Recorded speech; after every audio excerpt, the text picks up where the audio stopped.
ভালো থেকো সব সময়। হ্যাঁ, তুমিও ভালো থেকো। বিয়ে কবে করবে?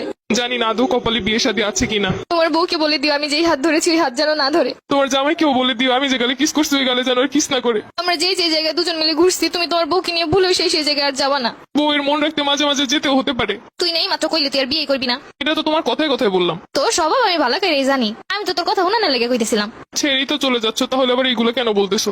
ঠিকই তো বলছো, আমি কেন এগুলো বলতেছি এখন? আমাকে ছেড়ে খুব ভালো থাকবে তাই না? ভালো তো থাকতাম, কিন্তু এই 2-3 বছরে তো হাজার হাজার টাকা খরচ হয়ে গেছে আমার। ঘুরতে গেলে গাড়ি ভাড়া তো আসি, ফুচকা খাওয়ানো, চটপটি খাওয়ানো, আইসক্রিম খাওয়ানো, এইগুলোর পিছনে যত টাকা গেছে আমার। কষ্ট পেও না, যখন জামাই হবে টাকা পয়সা হলে তোমাকে সব শোধ করে দিব। তোমার কিন্তু মাঝে মধ্যে এমবিও বইটা দিতাম আমি। হ্যাঁ ঠিকই বলছো, আমি তোমার কাছ থেকে নিতে চাইছিলাম না, তুমি আমাকে জোর করেই দিছিলা। তখন তো বুঝিনি এগুলো সব লস হয়ে যাবে। আচ্ছা জামাই হলে ওটাও শোধ করে দিব, টেনশন করো না। ঠিক আছে, ওইগুলো শোধ করে দিলে আমার আর মনে কোনো কষ্ট নাই। শুধু নিজে যা যা করছো তাই ভাবলা, আমি যে কি করছি সেইগুলো মনে নাই। একদিন কচু শাক রান্না করে নিয়ে আসছিলাম, লাল শাক বোনা করছিলাম, তোমাকে ছেড়ে খাইতে পারতেছিলাম না তাই বক্স ভরে তোমাকে এনে দিছিলাম। আচ্ছা, আমার যখন বউ হবে আমিও তোমাকে লাল শাক আর কচু শাকের তরকারি রান্না করে বাটি ভরে দিয়ে আসবো। চেয়েছিলে এই শীতে রাজহাঁস রান্না করে খাওয়াতে আমাকে। ইচ্ছে তো ছিল কত কিছুই, কিন্তু হলো কই? সবই তো ঠিক ছিল, শুধুমাত্র একটা স্বপ্ন দেখে এভাবে চলে গেলে। আর আমার এই শীতে রাজহাঁস খাওয়া হলো না। শুধু কি স্বপ্নই? তুমি যে একটা মেয়ের দিকে তাকাইছিলে 2 মিনিটের জন্য, সম্পর্কে শুরুতেই বলছিলাম কোনো মেয়ের দিকে ভুলেও তাকাবা না। তুমি শুধু তাকানোটাই দেখলে, কিসের জন্য তাকাইছি সেটা তো একবারও জানতে চাইলে না। ওই মেয়েটার অন্য গাড়িতে পেঁচে যাচ্ছিল, আমি মেয়েটাকে বাঁচানোর জন্য ওকে ইশারা করে বুঝাচ্ছিলাম। আমি বেঁচে থাকতে অন্য কেউ মরে যাচ্ছে বলে তোমার এত কষ্ট হচ্ছিল? আমি তো বলেছি আমার ভুল হয়েছে। কিছু কিছু ভুলের কখনো ক্ষমা হয় না, এটা তো জানো। আর তুমি তো জানো আমি সবকিছু সহ্য করতে রাজি, কিন্তু মেয়েদের ব্যাপার নিয়ে একদমই সহ্য করতে পারি না। তাই তো আর আটকাতেও পারছি না। দোয়া করি সুখে থাকো সব সময়। তুমি আমাকে খুব সহজে ভুলে যেতে পারবে তাই না?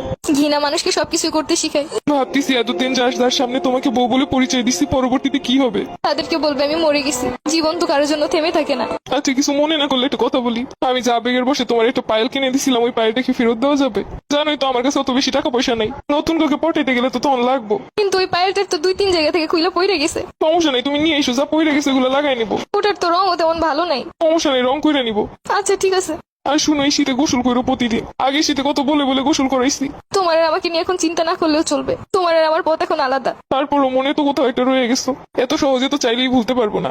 কিছু না মনে করলে আমি একটা কথা বলি। তোমারে তো আমি একটা গড়ি গিফট করছিলাম, ওই গড়িটা কি ফেরত দেওয়া যাবো? ওই গড়িটা তো পানি ঢুকে নষ্ট হয়ে গেছে। সমস্যা নেই, নষ্ট হইলেও চলবো। পুরোনো জিনিস বিক্রি হয়ে যে গ্রুপগুলোতে ওইগুলোই সেল করে দিব।